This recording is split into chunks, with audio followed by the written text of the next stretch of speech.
هو معهد العالم العربي في باريس الذي يجمع بين الأدب العربي والفرنسي.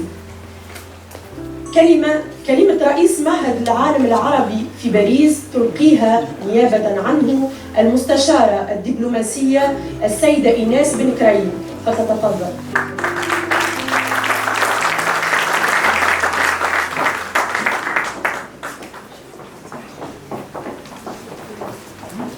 مساء الخير جميعا.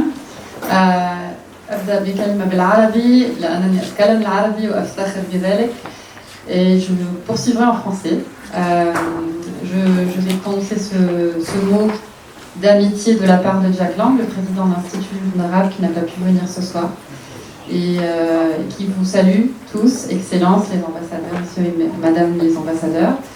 Monsieur Ali Marabi, bravo pour l'organisation de ce forum.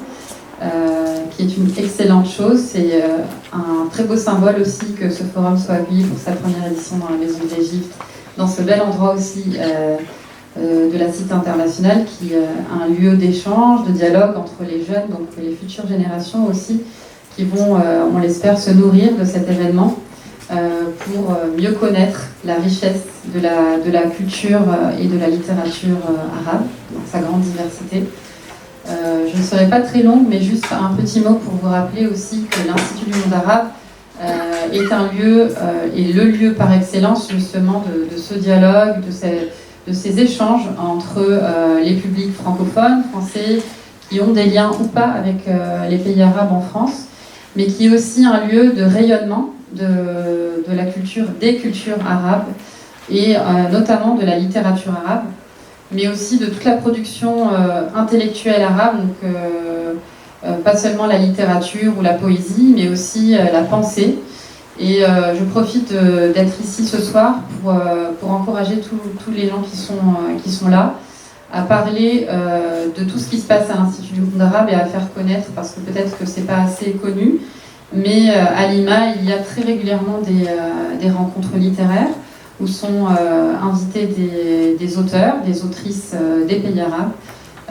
Donc souvent ce sont des jeunes ou des moins jeunes, mais aussi donc, des nouveaux talents de la littérature de ces pays-là, qui écrivent en langue arabe ou en langue française.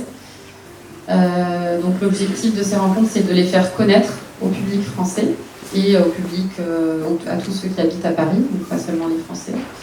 Le mois prochain, donc en octobre, il sera organisé à Lima un sommet des pensées arabes où il y aura de grands intellectuels des pays arabes qui aborderont beaucoup de thèmes et qui mettront en lumière en fait le dynamisme de la scène intellectuelle arabe dans les différents pays. Donc je vous invite aussi à y participer. Et un dernier mot pour dire aussi, parce que ce qui est un enjeu aussi important, je pense, de ce que vous essayez d'organiser ici, ce que vous faites avec la revue Kol al-Arab, et ce que font aussi toutes les ambassades arabes à Paris, c'est de faire connaître justement cette production littéraire et intellectuelle qui n'est pas forcément très connue en France, dans les pays arabes. Et un des enjeux ou un des défis, justement, c'est aussi la traduction.